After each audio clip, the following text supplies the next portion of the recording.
നിങ്ങളുടെ ഇഷ്ട പരമ്പരകൾ എക്സ്ക്ലൂസീവായി സൺ നെക്സ്റ്റ് ആപ്പിലൂടെ തികച്ചും ഫ്രീ ആയി. ഇപ്പോഴേ ആപ്പ് ഡൗൺലോഡ് ചെയ്യൂ. ചായ കൊടുക്കാൻ വന്നു. ശരി, കൊടുത്തു.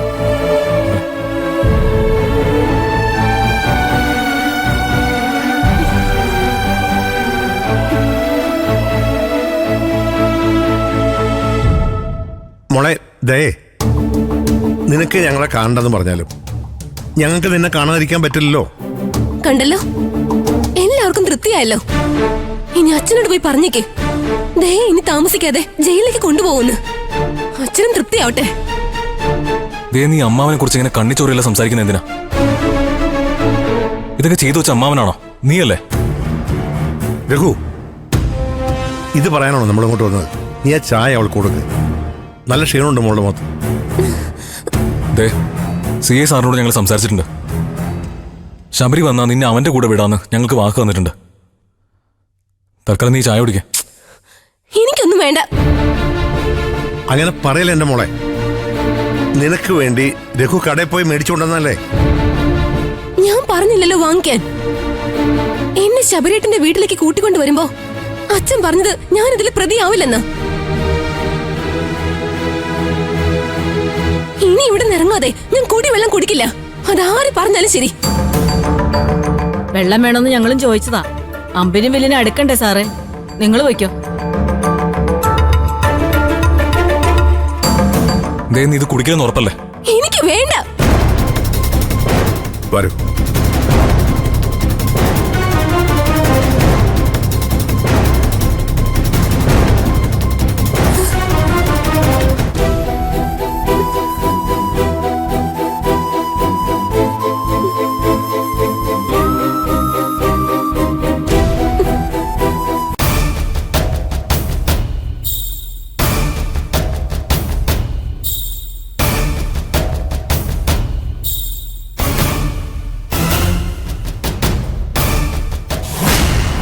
രഘുവേട്ടാ, ആ ചായ എനിക്ക് തരുമോ? ഇല്ലെങ്കിൽ കുറച്ച് വെള്ളം തന്നാലും മതി. കൊടുക്ക്, ആ വെള്ളം ഇതാ.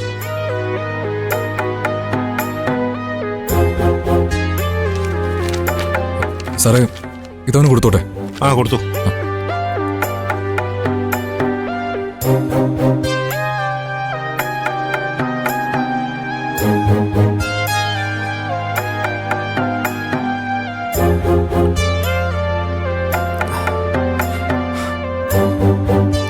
Thank you രഘുവേട്ടാ.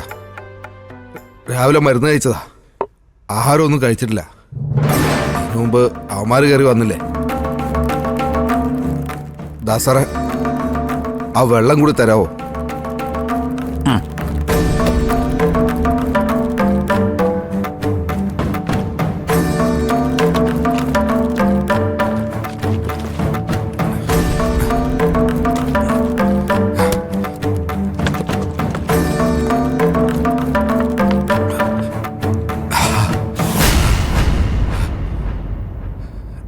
ഇത്രയും നേരം വയറിനകത്തൊരു കാളിലായിരുന്നു. നിനക്ക് കഴിക്കാൻ എന്തെങ്കിലും വേണോ? വിനയ, വേണ്ടത് ഞാൻ പറയില്ല സാറേ. വേറെ എന്തും ഞാൻ സഹിക്കും. പക്ഷെ വിശപ്പ് സഹിക്കാൻ വലിയ പാടാ. ഇവനുള്ള ഫുഡ് ഞാൻ ഹോട്ടലിൽ പറഞ്ഞെത്തിക്കാം. പുറത്തുനിന്ന് കൊണ്ടുവരുന്ന ഫുഡ് ഇവന് കൊടുക്കാൻ CA സാറിന് പെർമിഷൻ. അത് നമുക്ക് വാങ്ങിക്കാം, നോ പ്രോബ്ലം. കൂട്ടത്തില് എന്റെ കാര്യം കൂടി ഒന്ന് പറയണേ സാറേ. ഞാനൊരു തെറ്റും ചെയ്തിട്ടില്ല. ഇനി ആർക്കും ഒരു ദ്രോഹവും വിനയം ചെയ്യുകയില്ല. വീണ്ടും ജയിലിൽ പോയി കിടക്കേണ്ടി വന്ന ഞാൻ അതോടെ തീർന്നു പോകും സാറേ. സ്വയം കുത്തിയപ്പോഴാ ശരിയായ വേദന എന്താണെന്ന് ഞാൻ അറിയുന്നത്. ആ മുറിവ് ഇതുവരെ പൂർണ്ണമായി ഉണങ്ങിയിട്ടില്ല.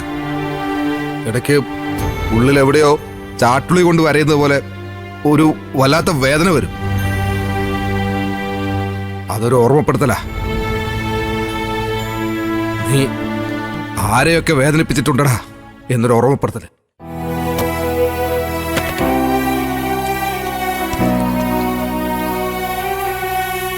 നിന്റെ ഫോണും ലാപ്ടോപ്പും ഒക്കെ സൈബർ സെല്ലിലേക്ക് അയച്ചിരിക്കുക. അതില് നീ എന്തൊക്കെയാണ് കാണിച്ചു വച്ചിരിക്കുന്നത് അതനുസരിച്ചിരിക്കും നിന്റെ ഭാവി. അത് ആര് വേണമെങ്കിലും പരിശോധിച്ചോട്ടെ സാറേ. അക്കാര്യത്തിൽ എനിക്ക് നല്ല ധൈര്യമുണ്ട്. പക്ഷെ ഈ ജീവൻ രാജും ആസിഫും എന്നെ കൊണ്ടുപോയിരുന്നെങ്കിൽ അവന്മാര് എന്നെ കൊണ്ട് പലതും ചെയ്യിച്ചനെ. ഇപ്പൊ എന്റെ പേടി അവന്മാരുടെ സ്വാധീനം ഉപയോഗിച്ച് എനിക്കെതിരെ കേസ് എന്തെങ്കിലും ഉണ്ടാക്കുമെന്നാ പുതിയതായിട്ടേ. ഹേയ്, പിന്നെ ഞങ്ങൾ ഇതിന്റെ പുറകെ ഉള്ളപ്പോ അതൊന്നും നടക്കില്ല. നീ ഇപ്പൊ ഇനി നിന്റെ സ്റ്റാൻഡിൽ ഉറച്ചു നിന്നാ അവന്മാര് നിന്നെ ഒന്നും ചെയ്യാതെ ഞങ്ങൾ നോക്കിക്കോളാം. അതെ, മതി രഘോട്ട, അത് മതി. കുറച്ചു കാലം കൂടി ജീവിക്കണമെന്ന് ഇപ്പോ വലിയൊരു ആഗ്രഹമുണ്ട്. ദൈവം സഹായിച്ച് സാധിക്കുകയാണെങ്കിൽ ഇപ്പോ നിങ്ങൾ എന്നോട് കാണിക്കുന്ന ഈ സ്നേഹവും സഹകരണവും ഞാൻ ഒരിക്കലും മറക്കില്ല.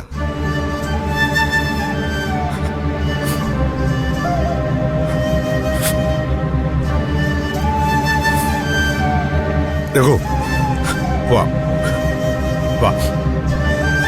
ശരി വിനയ്.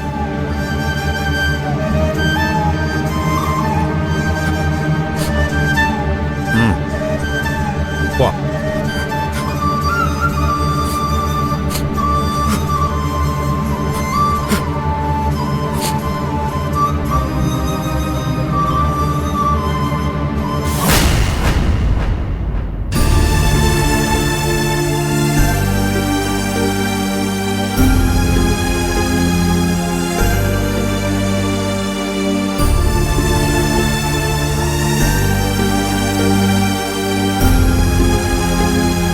ലതികേ, അവനെ കണ്ട് സംസാരിക്കാൻ പറ്റുമെന്നൊന്നും എനിക്കറിയില്ല. പോലീസ് സ്റ്റേഷനിൽ പോയി കാര്യങ്ങൾ അന്വേഷിക്കാമെന്ന് മാത്രം. ഏട്ടൻ തനിച്ചു പോയാ മതിയോ?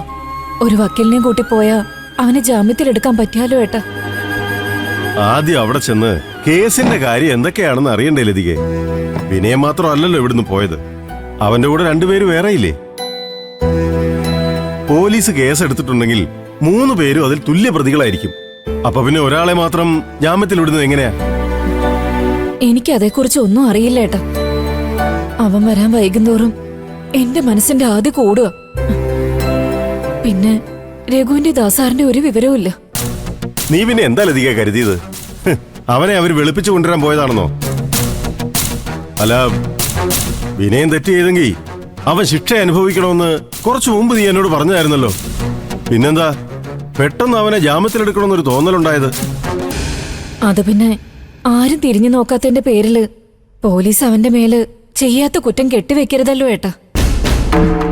ബാക്കി 2 പേർക്കും വേണ്ടി സംസാരിക്കാൻ അവരുടെ ആൾക്കാരും വക്കീലും ഒക്കെ കാണും. അവസാനം എല്ലാ കുറ്റവും നമ്മുടെ വിനയന്റെ തലയിൽ കെട്ടിവെച്ച അവന്മാര് കൈയും കഴുകി പോവും. അതിനെന്തായാലും രഘുൻ ദാസാറ് സമ്മതിക്കില്ല. പൂട്ടുന്നെങ്കിൽ അവന്മാരെ ആയിരിക്കും അവരാദ്യം പൂട്ടുക.